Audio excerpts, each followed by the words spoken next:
Bom dia de novo. Essas mudanças vão com Deus, tá? Deus abençoe vocês. A gente tem vivido essas mudanças de pessoas, né? De cidades, e vão para longe. E ela gera um misto de emoções na gente, porque assim, o Winston foi embora, antes dele outros foram, depois Romeu está indo, se Deus quiser por pouco tempo e volta. Jander está indo, e eu falei só os homens, tá? Mas acompanha as esposas, assim como falavam antes. E é um misto de emoção, porque alguns tiveram contato, vou citar os mais recentes, né, que estão nos deixando como exemplo. Alguns tiveram oportunidade dessa aproximação com o casal, fizeram amizade, fizeram laços, intimidade. E para essas pessoas tem uma dor da perda. Poxa, meu amigo está me deixando, está indo embora. O que vai ser da minha vida agora sem ele? Para outros como eu não tive muita oportunidade de ter proximidade com o Jander. E poucas oportunidades nós tivemos de trocar uma conversa. E eu fico, poxa, não tive a oportunidade de sentar com ele, de estreitar laços, de fazer uma amizade. Então, nota que é um misto de emoção. Nem agora, o que vai ser de mim longe do Jander? Como é que eu vou me aproximar dele? E também alegria. Olha, eles vão, então o que o Senhor plantou no coração deles aqui, eles vão levar e vão ser bênção para onde vão, e assim o Evangelho vai ser espalhado. Nós queremos crer. Obrigado, Afonso. Sabe, os apóstolos viveram isso de uma forma um pouco mais intensa, obviamente, depois que Jesus foi morto, crucificado, ressuscitou e ascendeu. A Bíblia narra, Atos 1, os apóstolos ali reunidos, mais ou menos 120 pessoas, grupo de discípulos no total. E a instrução anterior de Jesus era: fiquem em Jerusalém, acalma o coração de vocês, que está descendo poder, vai vir sobre vocês. Então, espera um pouco, fiquem em Jerusalém, que daqui a pouco vocês vão, mas aguarda um pouquinho. Nesse meio tempo, estavam aguardando ali, sentados, reunidos na casa. Pedro, acho que como sempre ele, né? Pedro levanta e fala assim: tem uma coisa errada. Judas morreu, nos deixou. O Judas foi. Brincadeira, né? O Judas nos deixou, foi embora. Então a gente precisa de um substituto para ele. A gente precisa colocar alguém no lugar dele para fechar o grupo. O conselho está faltando um. Então vamos escolher mais um. E aí eles fizeram assim uma lista de pré-requisitos. Quais são os pré-requisitos para ser um apóstolo? Aí colocaram lá: tem que ter vivido com Jesus, caminhado com ele e tal, homem de fé, homem íntegro, não sei o que e tal. E surgiram 2 nomes daqueles que estavam ali, 2 nomes. Lançaram sortes, oraram, disseram assim: Senhor, nós não conseguimos decidir entre esses 2, está aqui esses 2 diante de ti, escolhe tu para a gente, depois de já ter dado os 2, né? E lançaram sortes, jogaram um dadinho, e caiu sobre Matias. Depois disso, eu não lembro de nenhum episódio de Matias aparecendo na Bíblia, após isso. Se tem, não estou lembrado agora. E aí, a gente dá um salto um pouquinho na história. Aí sim, desce o Espírito Santo.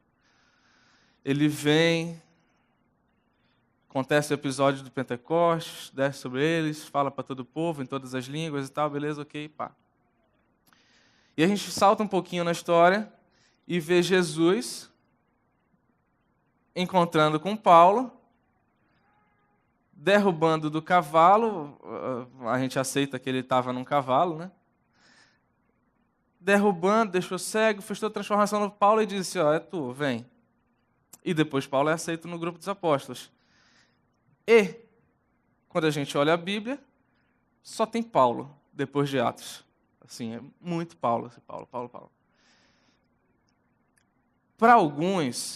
para alguns, essa é a conclusão de que a escolha de Matias, ela foi feita com toda a boa intenção dos apóstolos, com toda boa vontade, mas ela foi feita precipitadamente. Que quem seria o substituto de Judas era Paulo. E que Paulo, sim, atuou e a gente conhece muito da atuação dele. Eu não quero levantar essa bandeira, não é para criar celeuma, mas o ponto é, o que move agora a comunidade viva depois que esses estão nos deixando? O que vai acontecer com a gente? Quais vão ser os nossos próximos passos? O que a gente vai fazer daqui para frente? Quem é que vai ditar? A gente vai reunir. Olha aqui, a gente tem... Não faço ideia. Mas vamos lá, chutar aqui 250, 300, não sei. 200 pessoas. Vamos lá. Aí a gente vai dizer assim, olha, agora a gente vai montar a comissão de sucessão pastoral. É assim que a gente costuma fazer, né? E aí vai eleger alguns ali, e esses alguns vão montar uma lista de pré-requisitos para quem vai entrar no quadro de pastores da CV.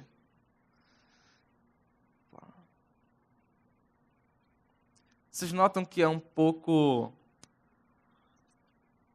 humano isso, né? Um pouco nosso, metódico. Não estou falando nada contra esse conselho que usualmente é formado, essa a gente chama de comissão, né? Vamos comissionar uns aqui para escolher os nossos pastores.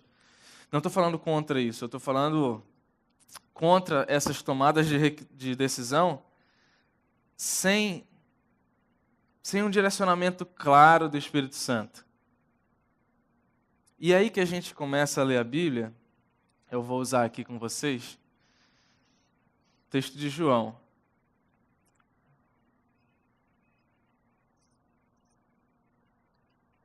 João capítulo 14.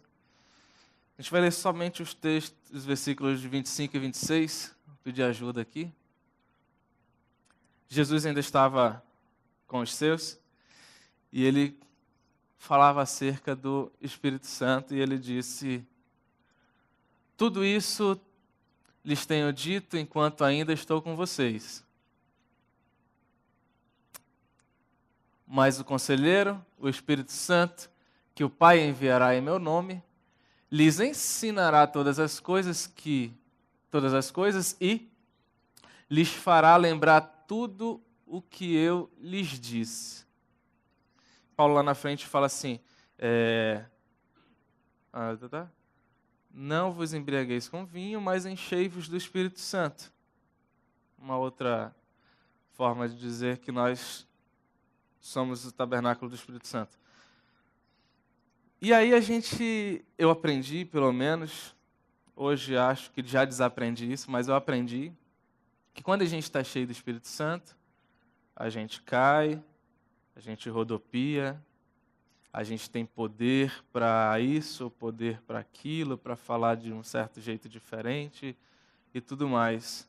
E quando eu leio esse texto, pode deixar por enquanto o segundo versículo. Quando eu leio esse texto, Jesus diz, não deixa isso assim muito claro, não. Pelo contrário, ele diz, o papel do Espírito Santo vai ser guiar vocês, lembrar vocês daquilo que eu tenho dito. Guiar os próximos passos de vocês. É engraçado porque quando a gente fala assim, ou a gente lê Paulo escrevendo, enchei-vos do Espírito Santo, a primeira ideia que vem à cabeça é que o Espírito é uma coisa, um objeto, que pode ser manipulado. Que o Espírito é algo que eu vou pegar, eu vou me encher dele. Eu tomei a ação, não é? Enchei-vos. Encham-se. Eu sou o agente da ação. É estranho, porque a gente tem que sempre ter em mente que o Espírito Santo não é uma coisa, não é um objeto. Ele é uma pessoa. E, por sinal, é uma pessoa da Trindade. Ele é Deus. Então, como que eu vou conseguir manipular Deus? Como que eu vou conseguir dizer, Deus vem para cá, Deus vai para lá, Deus faz isso? Como é que eu vou, com todo respeito, como é que eu vou marcar um horário para cura? Como é que eu vou marcar um horário para libertação? A partir de semana que vem, o conselho decidiu que toda sexta-feira vai ter o culto de cura e operação de milagres. Então quer dizer que agora eu estou marcando hora para que o Espírito Santo somente nessa hora venha e faça curas e milagres? Com todo respeito, tá? Porque a gente entende que ele opera todo tempo, de todo jeito, do jeito que ele quer, na hora que ele quer. Mas é um tanto estranho, soa um pouco estranho aos meus ouvidos ouvir que a gente marque hora para o Espírito Santo fazer qualquer coisa, sabe? Ele é o dono da igreja, ele é o nosso guia. E aí entra a analogia com o motor elétrico. A gente tem algum engenheiro eletricista aqui, ou um estudante de pré-vestibular que está no gás na Física 3. Tem alguém aqui para me ajudar? Queria ajuda. Engenheiro eletricista, ou todo mundo com medo, né? Física 3, basiquinho. Só gambiarra? Então eu vou mudar o exemplo. Eu queria uma pessoa bem pesada e uma pessoa bem leve, para me ajudar. Para vir aqui comigo rapidinho. Quem se propõe? Alguém com 50 quilos que possa me ajudar? Até 50 quilos, vai. Ninguém? Já foram? 60. Até 60 quilos tem aqui, eu tenho certeza. Vamos lá, gente, ajuda. Eu não quero chamar, vai. Eu não quero chamar, mas vem aí, Edgar, rapidão. Júlia, pronto, Júlia, vem, Júlia, vem. É simplesinho, facinho. Facinho, Júlia.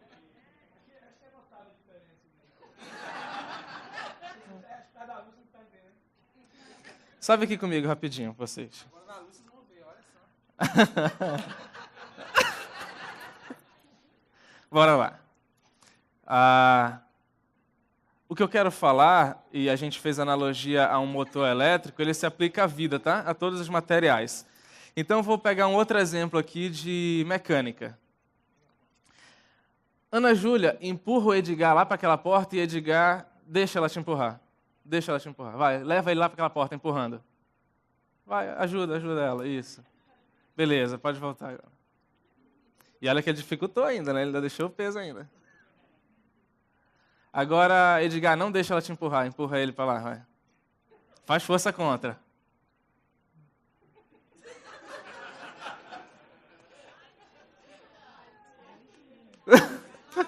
Tá bom. Obrigado.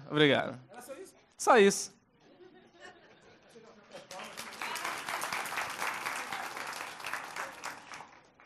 O exemplo que eu queria fazer, mas os engenheiros eletricistas não se manifestaram, é um motor elétrico, para quem lembra, vocês vão lembrar de Física 3, quando vocês estavam lá no 3º ano do ensino médio, que a gente tem aquela imagem de um circuito, aí tem um círculozinho, um Ezinho dizendo assim, força eletromotriz, aí bem do lado daquele Ezinho tem um rabisco assim, tipo do batimento cardíaco, assim. Quem lembra? Só para eu não ficar sozinho aqui, vai. Vai, obrigado. Eu acho que mais gente lembra e não quer levantar. Vai. Esse riscozinho aqui do lado do motor, do gerador, é a resistência, é uma simbologia da resistência interna que esse gerador possui. Então vamos lá, todo material tem uma resistência. Aqui com Edgar e Ana Júlia, eu simbolizei uma resistência mecânica, que poderia também ser, a gente poderia pensar numa resistência elétrica. Se a resistência for muito alta, não é? A corrente não passa. É isso que que torna um material condutível ou não condutível. Tá, o que isso aí tem a ver com o evangelho, com a palavra de Deus? Calma, eu vou chegar lá. Mas para um material ser condutor de eletricidade aqui dentro, ele tem uma certa característica e uma certa resistência. Todo material tem resistência, tá? Mas ele tem uma certa resistência. O fio que está aqui dentro, ele tem uma resistência bem baixa para permitir que flua a corrente da melhor forma possível e com a menor perda possível. Legal isso, eu não tinha pensado em falar nisso. O material que cobre o fio para a gente não tomar choque é um material com uma resistência altíssima que não deixa a corrente passar e a gente não tomar choque.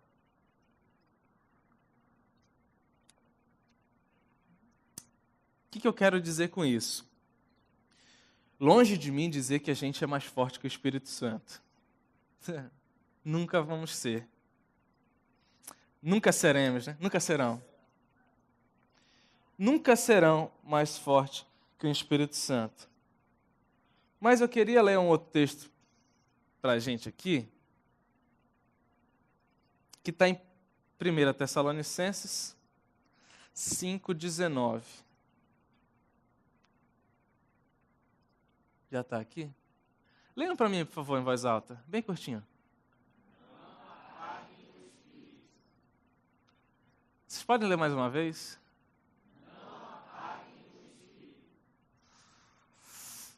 A Bíblia, por diversas vezes, ao falar do Espírito Santo, faz analogias. Analogias com fogo, analogias com água, analogia com uma pomba. Tem diversas analogias para falar acerca do Espírito.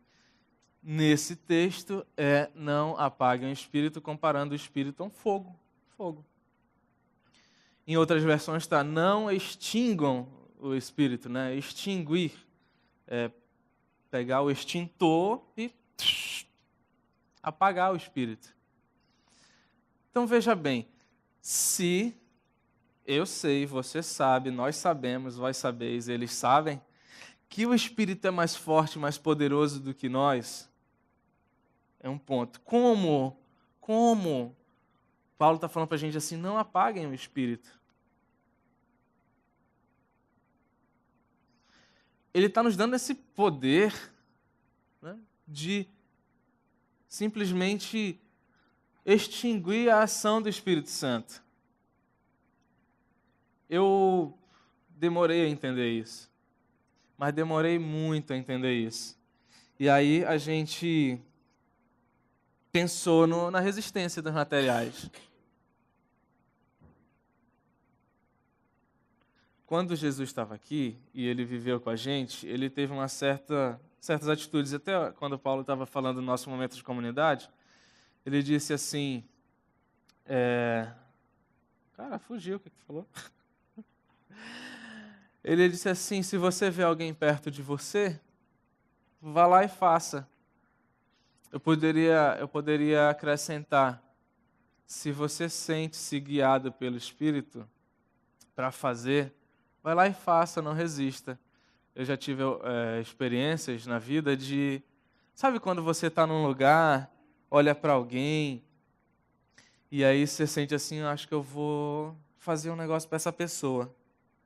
E aí a timidez, assim, alguma coisa, te segura, sabe? Te segura assim, olha, eu vejo um cara vendendo alguma coisa no semáforo e notadamente ele está bem necessitado, assim, é um cara que perdeu o emprego e tal, você consegue fazer essa leitura, né?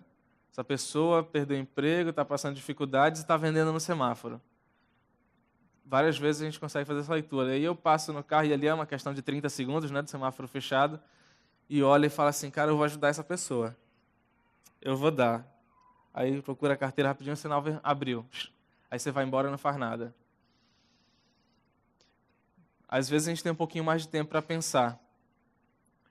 Você olha e determinada pessoa, determinada situação e fala, eu vou ajudar, e algo te prende, te segura e você não faz. Sabe, para mim, isso é um pouco de resistir ao Espírito. nem sempre esse impulso de fazer é dele. Mas a palavra também diz que toda a boa ação, toda a boa dádiva, tudo que é bom, que é lindo, que é supremo, que é maravilhoso, procede do Espírito, procede de Deus. Então essa vontade de fazer o bem procede dele. E aí eu não faço, é porque de certa forma eu estou resistindo a ele. Eu estou resistindo à ação dele. Jesus esteve entre nós e deu um exemplo de como viver, de como se portar, de como agir. O papel do Espírito é lembrar tudo o que ele fez, mostrar-nos quais foram os passos dele e quais serão os meus agora, baseado no que ele fez. Veja, se ele é a palavra, se Jesus é comparado ao verbo que se fez carne e habitou entre nós, então o papel do Espírito Santo é nos lembrar da palavra. Então, isso tem uma centena de complicações práticas e boas e agradáveis para a gente, que aí a gente pode pensar na pergunta: como então a gente pode ser movido pelo Espírito?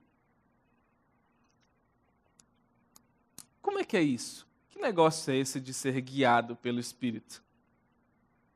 Como é que eu vou fazê-la? Praticamente, tá bom, entendi o conceito, entendi a teoria, entendi tudo isso aí que está querendo dizer, ok. Mas e na prática? E na vida real? Como é que eu aplico isso? Há algum tempo atrás, nós tivemos uma série sobre disciplinas espirituais, jejum, oração.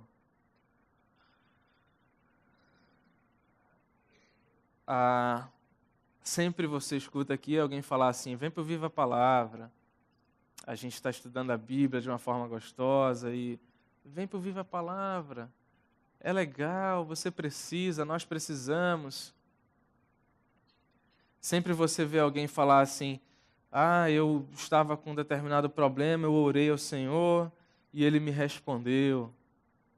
Então, as coisas começam a clarear, a resposta à pergunta começa a ficar clara. Como então eu vou ter uma vida guiado pelo Espírito Santo? Atribuem a Dalai Lama uma frase, perguntaram a ele: existe o bem e o mal. Eu estou parafraseando porque eu não lembro exatamente como foi a frase. Existe o bem e o mal. Como você vai ser uma pessoa boa então? E aí ele responde: dentro de todo mundo tem 2 cachorros, 2 cães, um bom e um mau. Qual é que vai vencer? Aquele que você alimentar mais. É mais ou menos isso, mais ou menos essa a resposta dele. Como então que o cachorro bom vai vencer? Alimenta mais ele.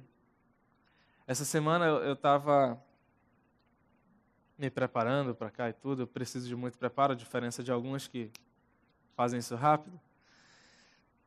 E eu comecei a assistir alguns vídeos, ler textos, pesquisar, buscar, procurar. Me passaram opções de louvores, eu comecei a ouvir. Sabe, eu comecei a alimentar o cachorro bom, o que eu tinha que falar, de onde vem, para onde vai. Como é que eu vou alimentar? É simples, nós vivemos hoje uns vão dizer a cultura pós-moderna, outros já passou disso, já é depois da pós-moderna, já está na ultramoderna. Nem sei mais como é que está a linguagem para hoje.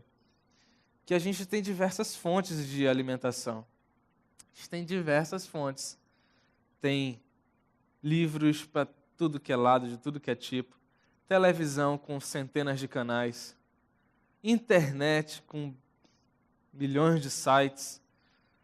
De áudio, de vídeo, de texto.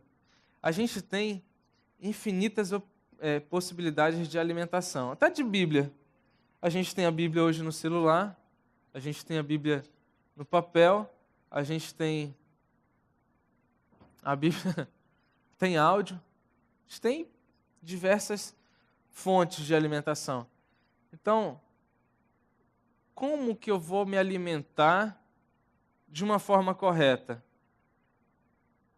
Eu sei que essa semana eu me alimentei de uma forma não correta, eu vou dizer para vocês. Em um determinado dia, tá? Não foi sempre. Eu gosto muito de assistir vídeos de humor. E no humor, tem muita gente que fala besteira, né? Só para fazer rir. E eu gosto de rir. Então assisto. E de vez em quando, hoje eu já percebo uns humoristas que falam um texto razoável, que a gente só ri e ok, rio e dali amanhã não tem nada demais. Mas tem alguns que usam uns textos meio pesados, sabe, que começa a alimentar a nossa mente de coisas não tão boas. E eu estava assistindo YouTube, né, vai passando um atrás do outro, e aí quando eu começo a ver que eu não estava mais rindo, eu estava meio que assustado com o que o cara estava falando. Eu falei, cara, aí pausei, eu parei rapidinho, para. O que eu estou fazendo? O que é isso que eu estou me alimentando? O que isso está entrando? E aí a nossa mente, ela não para, né? Tem uns que vão dormir, deitam e a mente fica lá. Passa, às vezes, horas para conseguir dormir, para a mente parar, né? Para te aliviar. A gente se alimenta de muita coisa. Temos que saber qual é a fonte, a origem do nosso alimento. Então a gente vai, se você está numa comunidade de fé, você vai ouvir assim: alimente-se da palavra, leia a sua Bíblia, venha para ouvir a palavra.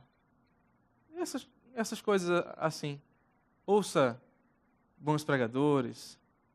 Se alimente, se alimente. Também vão te dizer assim: ore mais, ou fale com Deus, fale com o Espírito. Não é o Espírito que nos move? Muitos de vocês conhecem o Magno aqui, que dá os avisos. É o titular dos avisos e a Taizinha é a reserva, né? Eu conheço o Magno antes de casar. Depois que ele começou o relacionamento dele com a Sara, eu comecei a ouvir o Magno falar coisas que ele não falava antes. E eu comecei a perceber diferenças no comportamento dele de forma de agir pós-Sara. Então, olha, ele se relaciona com a Sara, hoje são um casal, e antes era um Magno só Magno, agora é um Magno meio que...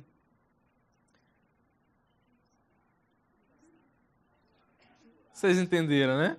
Misturado, assim. Às vezes eu escuto coisas da boca dele que eu falo assim, isso aqui não é ele falando, isso aqui é a Sara que está falando, através da boca do Magno. Eu tenho absoluta certeza que quem me conhecia antes da Esther vai falar a mesma coisa de mim. Olha, isso aí não é coisa do Ulisson, não. Isso aí não vem da cabeça dele, não. Eu conheço ele. Isso é coisa da Esther que está saindo pela boca dele. Mas é claro, nós somos mutáveis. Nós estamos aqui para nos mudar, para nos transformar. Nossos relacionamentos, eles são para nos mudar. E sim, a gente muda. Ao contrário do que muitos dizem. Não acredita na mudança das pessoas. É o pessimista falando, né? Aquela pessoa que tem a visão pessimista da vida. Não acredita que ele vai mudar porque ele não vai mudar. Uau, calma. Eu sempre acredito na mudança das pessoas. Agora, a mudança das pessoas não é a mudança que eu quero para ele. Tá? Isso, claro, mas ele muda. Obviamente ele vai mudar. Para melhor ou para pior. Aí, depende de quem são os que estão se relacionando com ele e com quem e o que ele está se relacionando. Pessoas mudam. Se o que nos guia e o que nos move é o Espírito, e se o Espírito é uma pessoa, e se nós falamos aqui constantemente de relacionamento com Deus, com o Espírito, logo, eu tenho que ser uma pessoa melhor hoje do que eu fui ontem, se me alimentar mais dele. O contrário seria se alimentar mal, né? Eu diria que não. O contrário é simplesmente não fazer nada. Porque, naturalmente, nós somos maus. Nossa natureza é animal, ela é, sabe, é irracional, ela é instintiva, assim. Fica quieto, não pensa em nada, não faz nada, não. Daqui a pouco a tua mente já está maquinando coisas mais. É assim que nós somos. O ser humano é assim, ponto. Acabou. Só que a diferença do ser humano para um animal é que nós temos um cérebro pensante que se relaciona. Até animais mudam, né, com relacionamentos como humanos, mas eles não são como a gente, de mudar intencionalmente. Cara, eu aprendi com Paulo, eu vou usar sempre essa palavra. Nós mudamos intencionalmente. Nós intencionamos fazer assim, olha, hoje eu não sei nada, mas daqui a 5 anos eu quero ser um engenheiro. Então o que eu faço? Eu vou ficar em casa assistindo TV? Não, eu tenho que ir para uma faculdade de engenharia. E ali eu vou começar a ter aula disso, aula daquilo outro, aula daquilo outro. Aí eu vou começar a entender como pensa um engenheiro, o que ele faz, qual é o papel dele, qual é a função dele. Ok. Médico, eu quero cuidar de pessoas, eu amo cuidar de pessoas, acho lindo o médico vai lá na comunidade, as pessoas vêm, ele atende, o dentista vai lá e olha, enxerga uma cara, restaura o dente e tal, acho lindo, eu quero ser isso aí. Fica em casa sentado assistindo televisão para ver se tu vai chegar lá qualquer dia desse. Quem sabe a vida um dia, né, te transforma num dentista e médico. Não, a gente não faz isso porque é muito óbvio. É muito claro para a gente. Eu quero ser médico, então eu tenho que fazer faculdade de medicina. Então eu vou estudar, eu vou começar a ver como é que funciona os sistemas do corpo humano e tal. Eu não sei. E daqui a pouco está atendendo. E está sendo um médico que está conseguindo achar causa e efeito nas questões nossas do corpo. Então por que a gente não pensa logicamente assim no nosso relacionamento com o Espírito? Olha, hoje eu sou... Vou dar um exemplo bem basiquinho, tá? Bem basiquinho. Hoje eu sou alcoólatra. Eu sou um viciado, dependente de álcool. E eu estou vendo que isso não é legal. Para minha vida isso não é bom. Eu quero amanhã não ser mais dependente do álcool. O que eu tenho que fazer? Eu não sei, porque isso não é um problema com o qual eu lido ou já lidei com alguém próximo, mas eu imagino que o primeiro passo é ficar longe do álcool. E ficar longe de locais que te induzam a beber. Para mim, isso é o básico da história. Então, tu está me dizendo que se eu tenho qualquer comportamento destrutivo, eu posso consertá-lo? É isso. Então tu está me dizendo que se eu quero ir lá para Dominguinhos, lá na comunidade, ajudar aquelas pessoas a agir em nome de Jesus, ser guiado pelo Espírito Santo para ajudá-los, eu só tenho que fazer isso XYZ? É simples. É porque a gente tem costume de complicar as coisas, sabe? A gente tem o hábito de tornar aquele negócio tão difícil a ponto de dizer, não é para mim, eu não consigo. Eu até falava com o Paulo aqui no início do culto, vendo o pessoal tocar, e eu falava assim, cara, eu sempre achei legal o pessoal que toca e tal na igreja, né? Pá. Só que quando eu penso no processo de começar a aprender as primeiras notas, o que é mi, dó e tal, não sei o quê, e ver lá, até chegar ao ponto de ter segurança para tocar, existe um processo, uma disciplina, um treinamento. E sempre que eu pensei nesse processo, eu desisti de aprender. Você vê, porque para mim é muito difícil. É tão difícil tocar, nossa, não é para mim não. Ou, antes de começar a dirigir, olhava as pessoas dirigindo como se fosse nada, né? Você dirige hoje no automático, quem dirige, né? Nada, tá ali. E eu ficava me concentrando, nossa, embreagem, acelerador, freio, marcha primeira, segunda, meu Deus, isso é muita coisa. É muita coisa, como é que eu vou conseguir aprender a dirigir? Até um dia que eu cheguei e pensei assim, cara, todo mundo dirige. Será que eu sou tão ruim assim? Com raras exceções de pessoas que têm realmente problemas para isso, 99 e tarará por cento da população vai dirigir e vai dirigir facilmente. Basta fazer o processo. Aprender, ler, treinar, às vezes até bater o carro, né? No processo, faz parte.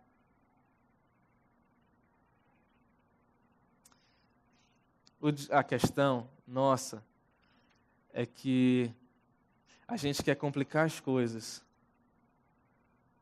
para ter uma desculpinha, sabe? Não, eu não... Isso aí não é para mim, não. Ah, estão precisando de gente lá na mídia de culto. Nós somos aqui, olha só, um monte de gente. Não digo que é para todo mundo, obviamente não é, mas é para alguns. Acertadamente é para alguns. Eu vou dizer aqui, vou chutar aqui 10. Tá bom, Paulo? 10? Saiu? Romulo, quem tá lá? Daça? 10, tá bom? Eles disseram que tá bom. Então, desse mundaréu de gente que a gente tem aqui, precisamos de 10 pessoas para as mídias de culto.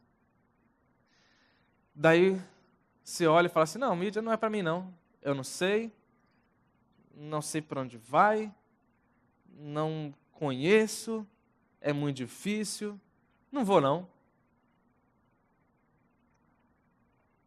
Estamos precisando de pessoas para cuidar das crianças. Ah, não é para mim, não. Criança dá trabalho. Deixa o Gathering aí, que ele que tem tato, ele que sabe falar, ele que gosta. Deixa ele. Não é para mim, não. Isso se aplica a qualquer área que você possa imaginar. Por isso, na constituição do corpo de Cristo, na formação da igreja, como você queira dizer, o papel do Espírito Santo é capacitação, é trazer. E aí, de uma forma mais genérica, a Bíblia vai dizer assim, ele chama uns para apóstolos, outro para mestre, outro para evangelista. Não é? E ele chama outro para o louvor, outro para recepção, outro para mídia, outro para logística, outro para atitude viva, outro para... Ele chama. E eu tenho certeza que se você está na comunidade viva há algum tempo, você já se sentiu chamado para alguma coisa. Eu não consigo conceber que você esteja sentado aqui há... Eu vou colocar um período bem longo, tá? Para ser legal com vocês. 1 ano. Eu não consigo conceber que alguém que esteja sentado no banco durante 1 ano, ouvindo as pessoas falar, precisamos disso. Olha, a gente vai para Dominguinhos. Olha, a gente precisa da doação de sangue. Cara, doar sangue. Se você não tem problema para doar, se você não desmaia, se você não tem problema de peso, de diabetes, de não sei o quê, sei lá, blá, blá, blá, blá, se você é um doador possível, só tem medo, vence o medo, vai lá. E a gente brinca que aqui na Comunidade Viva a gente não quer só o seu dinheiro, a gente quer o seu sangue. Você tem que dar o sangue. Mas tem tanta gente precisando de sangue que vai custar de você 1 hora do seu dia e talvez 1 dia do seu ano, do seu semestre. 1 dia seu para você ir lá, doar de manhã e depois ficar quieto, né? Recuperar, se alimentar bem. Pronto, vamos lá. 1 dia. Você vai doar 1 dia por semestre. Então, é 1 dia que você vai se programar para ir lá no Emoan, dar o seu braço, vão tirar o teu sangue, você vai comer, vai para casa e vai só fazer coisas leves. vai ler, vai assistir a TV, vai tirar o dia de folga. E até, olha só, um bizu, até dão folga, tá? Você doar sangue, você ganha no trabalho, quem é CLTista, né?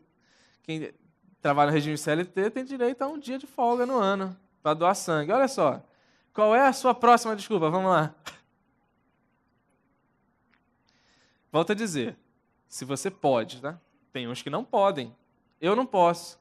Esse ano eu não posso, porque eu tive malária no ano passado. E aí tem um período para poder doar novamente. Eu estou triste, que eu não vou poder doar, mas não posso. Então, paciência. Às vezes, e eu vou dizer que quase sempre, a gente tem medo de orar como se deveria. Sabe assim, Jesus ensinou o modelo de oração, um exemplo. Pai nosso que estás no céu, santificado seja teu nome, venha a nós o teu reino. Espera aí, o que isso quer dizer? Não, deixa eu não entender não, porque senão... Como é que aquele cara falou, Paulo, que tu citou aqui? A gente complica a Bíblia porque a partir do momento que a gente entendê-la, a gente vai ter que viver. Kierkegaard disse isso. A gente complica as Escrituras porque a partir do momento que a gente compreendê-las, a gente vai ter que viver. Então a gente complica elas. Então Jesus fala, venha a nós o teu reino. Tá, não, passa, pula, não entendi. Deixa assim, não quero entender não. Seja feita a tua vontade. Isso aí está meio claro, né? Mas não, tá, a tua vontade. No genérico, em tese, a tua vontade. Assim na terra como no céu. Aí a gente vai pulando. Vai tentando não entender, não compreender. Então a gente ora com medo da resposta.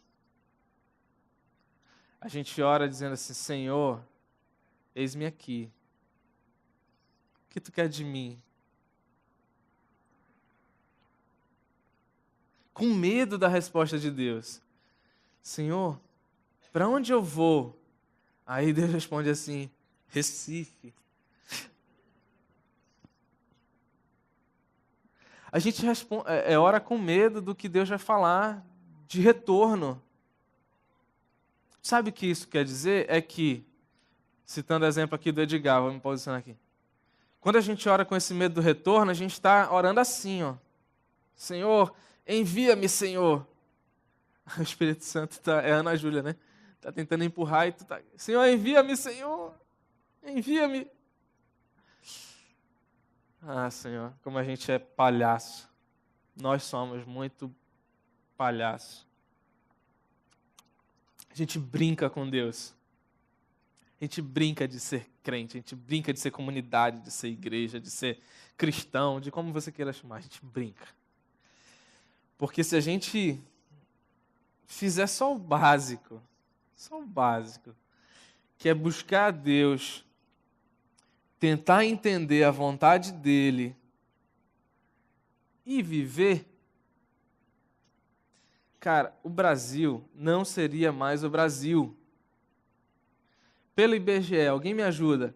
Qual é o percentual de evangélicos? Não vou nem colocar cristãos, porque aí é muito grande. Só de evangélicos. Qual é o percentual de evangélicos no Brasil? Alguém diz aí para mim, que eu não lembro agora.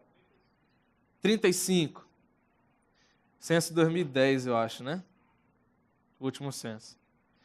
35% de evangélicos. Você sabe o que é isso? Se a sua empresa tem 100, lá teriam no mínimo 35 evangélicos. Se na prefeitura de Manaus houverem 200 funcionários, 70 são evangélicos. Cara, dá até vergonha de falar isso. Se lá no Senado, na Câmara, tem 500, vou colocar políticos de forma genérica, 500, me ajuda aí, 35 vezes 5, 150, 175 evangélicos. 175.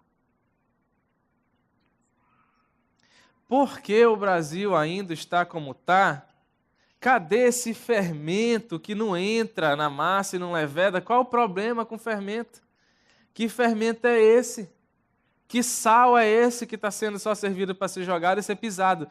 Quando a gente olha para o cenário político brasileiro, a gente consegue enxergar que tipo de sal a gente está sendo.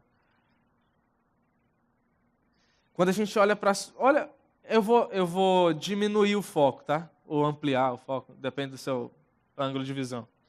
A gente está pegando o cenário político brasileiro. Vamos trazer para a rua da sua casa. Reduziu aqui. Se olhar de fora, né, ampliou o zoom. Quantos evangélicos tem na rua da sua casa? O que vocês estão fazendo de influente para os outros? Quão sal vocês estão sendo? Quanto estão salgando aquele ambiente? Eu vou ampliar mais o zoom. Dentro da sua casa, quantos são que moram lá? Quantos são os que entendem que são servos de Cristo? Servos mesmo assim. Senhor, eis-me aqui para fazer a tua vontade, para levedar a massa da minha família. O que que esses estão fazendo com a massa da família? A massa está sendo fermentada? Esse fermento está vazando? Esse sal está salgando? Ou não?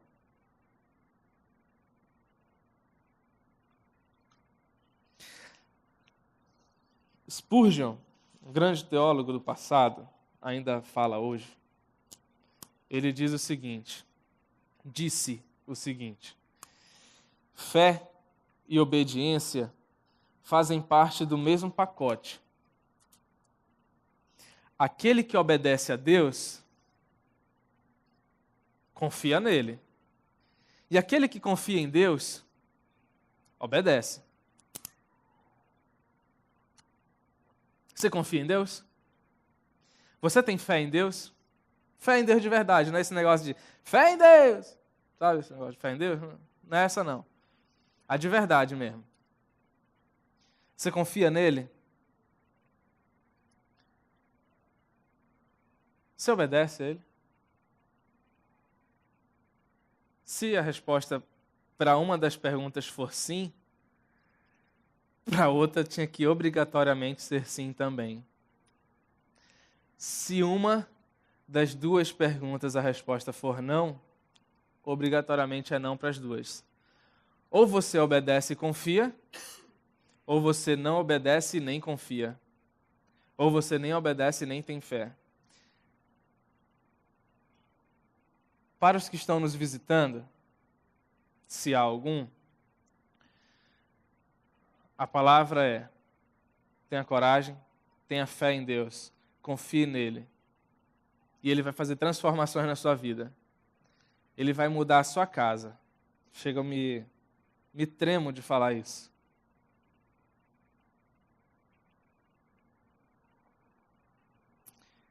Tenha fé em Deus. Acredite de fato nele. E ele vai transformar os aspectos da sua vida que você nem imagina. Para os que já são, os que já disseram, sim, eu tenho consciência e eu quero que Senhor Jesus seja Senhor da minha vida. Para aqueles que já se batizaram, por exemplo, que tornaram isso público e disseram com o batismo: eu sou servo do Senhor Jesus. Você está obedecendo? Você está confiando? Você tem fé nele?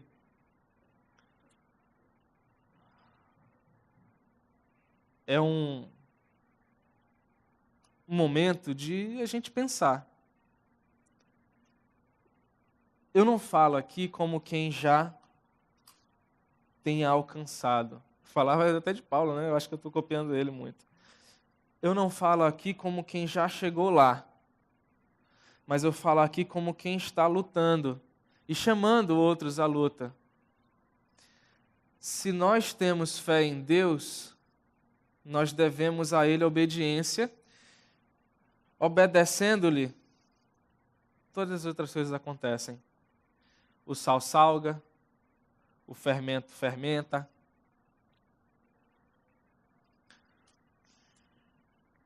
o Espírito flui, os dons aparecem, o amor é distribuído, o ódio é apagado, a fé cresce, o verdadeiro evangelho é propagado sem palavras, e a verdadeira comunidade de fé só festeja, só agradece a Deus por tudo que Ele tem feito em nosso meio. E nós temos muito a agradecer.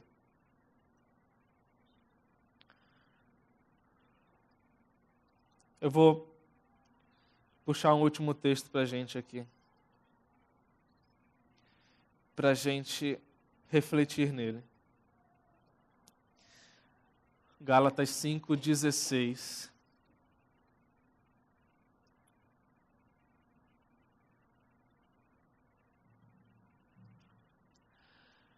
Vivam pelo Espírito, de modo nenhum satisfarão os desejos da carne.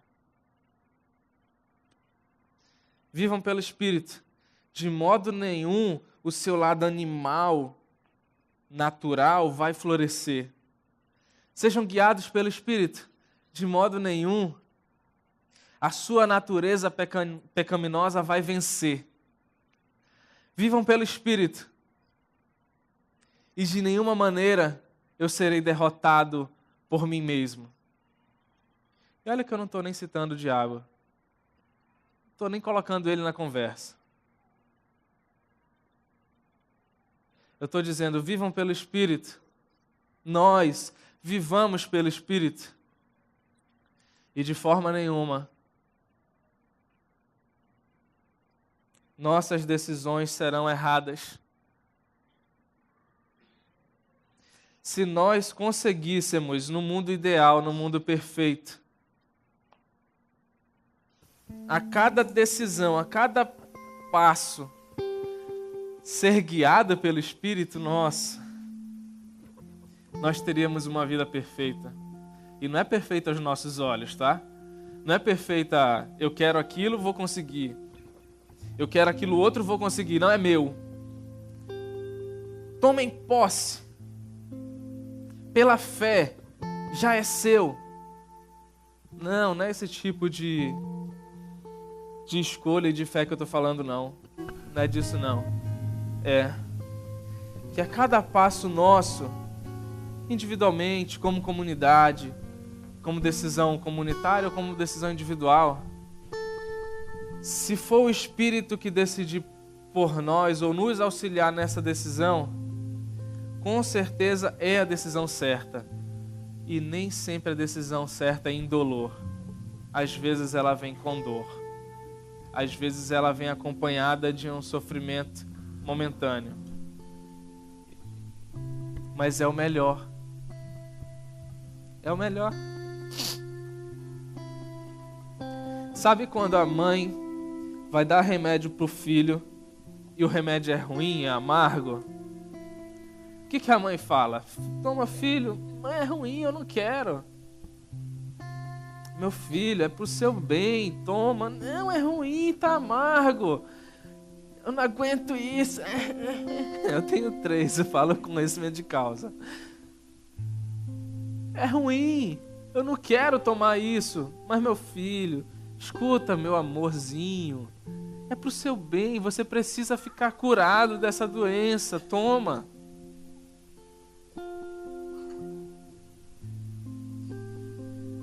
Bora baixar a resistência para a ação do Espírito, a nossa resistência. Vamos deixar Ele agir no nosso meio. Vamos buscar ouvir a voz dEle nos direcionando. Esse mesmo texto de Gálatas pode ser lido de uma outra maneira.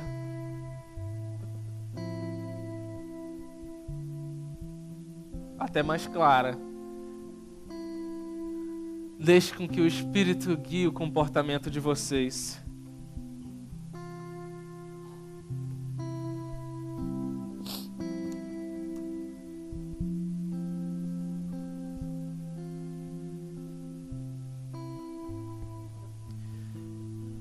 Eu sei que nós não temos muito hábito falando agora de comunidade viva, de sair das nossas poltronas, de sair dos nossos lugares confortáveis. O teatro, ele é contra nós. Ele é ótimo, confortável, nos ajuda em diversos aspectos, mas ele é contra nós no sentido comunitário, contato, estar perto, abraçar, tocar. E eu quero propor hoje, para alguns é um tremendo desafio. Nós vamos cantar. E durante a música, eu queria chamar vocês, quem puder, quem quiser, fazer desse dia um marco na vida de vocês, que vem aqui na frente, a gente vai orar abraçado, vai orar junto. Eu sei que talvez esse espaço aqui não dê para todo mundo. E eu sei que talvez só venha meia dúzia. Não me importo com isso. Eu queria chamá-los para orar de braços dados e dizer: Senhor, guia-nos. Guia a gente como comunidade. O que a gente vai fazer? Qual é o próximo passo? Qual é o nosso futuro? Qual é o movimento que tu queres dar aqui dentro? Guia a gente comunitariamente. E ao mesmo tempo que nós oramos isso, nós vamos orar: Senhor, lá em casa também, Senhor, eu preciso da tua direção. Senhor, na minha vida, naquela área que tu conhece, eu preciso da tua mão. Então é isso que eu chamo vocês hoje aqui, para sair, a gente se abraçar aqui na frente e orar, para encerrar hoje e fazer de hoje, 24 de junho, Copa do Mundo de 2018, um marco na nossa vida. E dizer: Senhor, eu sou teu servo há muito tempo, mas hoje eu quero renovar o meu compromisso em te servir. Eu quero renovar o meu ouvido para te ouvir. Eu quero baixar a minha resistência à tua ação. Vamos cantar. Enquanto a gente canta, a gente se abraça, canta junto e no final a gente ora.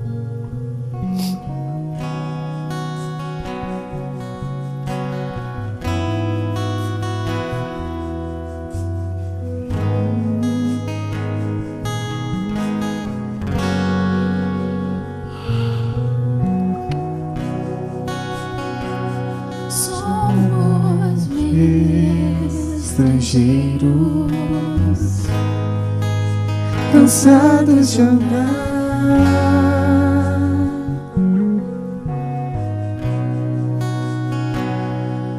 procurando abrigo, a terra ou ar, que possamos ouvir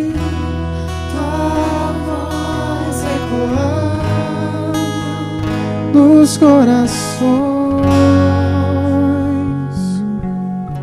e lança ao pó nossa glória, faz o teu trono em nossa canção.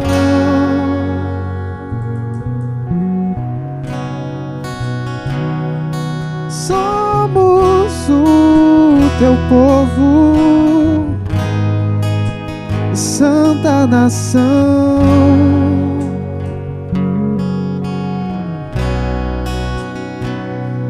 sacerdócio eterno e pó desse chão, e que possamos ouvir tua voz ecoando nos corações e lança ao pó nossa glória, faz o teu trono em nossa canção.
desse chão, Pai, faz o teu trono em nossa canção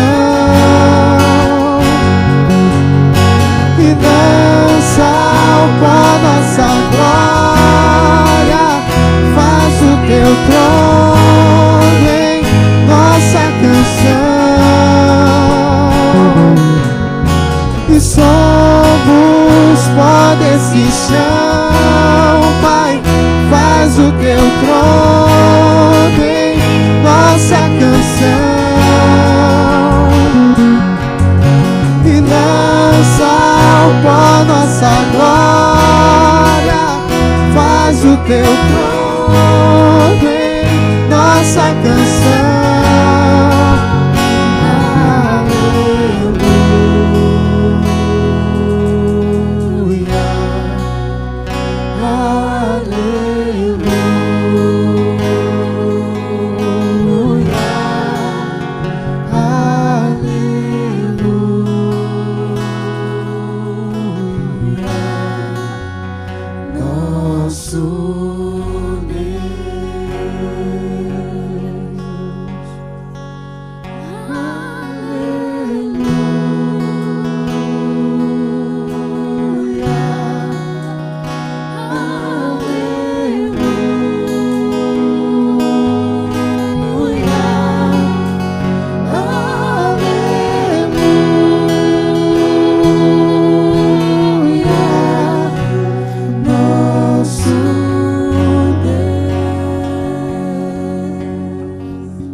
Faz o teu trono, Senhor, em nossos corações. Pai, nós estamos aqui, Senhor, comunitariamente te pedindo a tua direção. Deus, nós imploramos, Senhor, pelo teu favor, para que tu nos conduza, Deus, comunitariamente, que tu conduzas a comunidade viva. Quais são os próximos passos? O que nós vamos fazer? Quais são as próximas decisões a tomar? Que o Senhor guie. Que o Senhor levante entre nós as pessoas pelos seus dons e pela peculiaridade de cada um.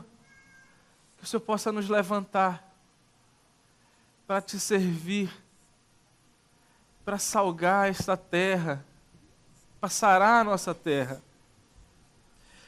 Senhor, em nossos lares, que a tua mão esteja ali presente. Nós cantamos, tu és o Emanuel, tu és o Deus conosco, aquele que está conosco no dia a dia. Nós nos rendemos, Senhor, ao teu poder, à tua ação. Nós queremos baixar a nossa resistência, o nosso ego, a nossa vontade, à tua ação. Movimenta-nos, Senhor. Nos joga para onde tu queres, do jeito que tu queres. Nos ajuda a baixar a resistência. Quebra-nos, se preciso for, como um vaso que é quebrado e é restaurado na mão do oleiro. Quebra-nos, Senhor, e faz de novo. Quantas vezes forem necessárias, quebra e faz de novo. Um novo vaso, um novo tempo, uma nova vida, uma nova ação. Em nome santo de Jesus, Senhor. No nome santo de Jesus. Amém, Senhor.